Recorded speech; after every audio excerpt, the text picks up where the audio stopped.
ଗାଈ ଓ ମଣିଷର କାହାଣୀ। ଏକ ଗାଁରେ ଏକ ଗାଈ ରହୁଥିଲା। ସେ ଖୁବ୍ ଦୟାଳୁ ଓ ଶାନ୍ତ ସ୍ୱଭାବର ଥିଲା। ସେ ଦିନରେ ଜମିରେ ଘାସ ଖାଉଥିଲା ଆଉ ରାତିରେ ଗୋଲାରେ ଶାନ୍ତିରେ ବସି ରହୁଥିଲା।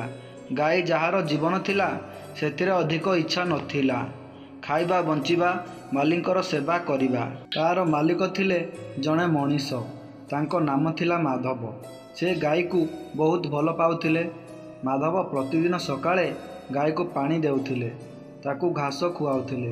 ଗାଈ ମଧ୍ୟ ସେ କଥା ବୁଝୁଥିଲା ଏବଂ ତା'ର ଆଖିରେ ଥିଲା ମାଧବ ପାଇଁ ନିର୍ବାକ ପ୍ରେମ। ଦିନେ ଗାଁରେ ଖରା ପଡ଼ିଲା। ଜମି ଶୁଖିଗଲା, ଘାସ ନଥିଲା, ପାଣି ଶୁଖିଗଲା। ମାଧବ ନିଜ ପରିବାର ପାଇଁ ମଧ୍ୟ ଖାଦ୍ୟ ମିଳୁନଥିଲା। କିନ୍ତୁ ସେ ଗାଈକୁ ଭୁଲିଲେ ନାହିଁ।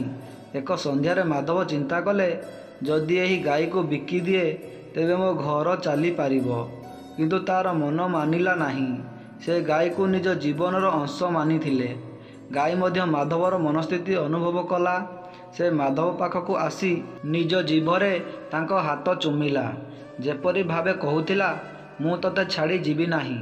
ପରବର୍ତ୍ତୀ ଦିନ ସେମାନେ ଏକ ଅଜଣା ଅତିଥିକୁ ଗାଁରେ ଦେଖିଲେ। ସେ ଜଣେ ସନ୍ଥ ଥିଲେ। ମାଧବ ଓ ଗାଈ ନିକଟକୁ ଆସିଲେ। ସନ୍ଥ କହିଲେ, ଏହି ଜଗତରେ ଜୀବ ଓ ମଣିଷ ଏକ ମନ ଯଦି ଶବ୍ଦ ହୁଏ, ଭଗବାନ ନିଜେ ରକ୍ଷା କରନ୍ତି। ସେଦିନ ରାତିରେ ଏକ ଅଦ୍ଭୁତ ଘଟଣା ହେଲା। ଗାଁରେ ବର୍ଷା ହେଲା, ଜମି ଜୀବନ ପୂରି ଉଠିଲା, ଘାସ ତିଆରି ହେଲା। ମାଧବ ଓ ଗାଈ ଖୁସିରେ ନାଚିଲେ।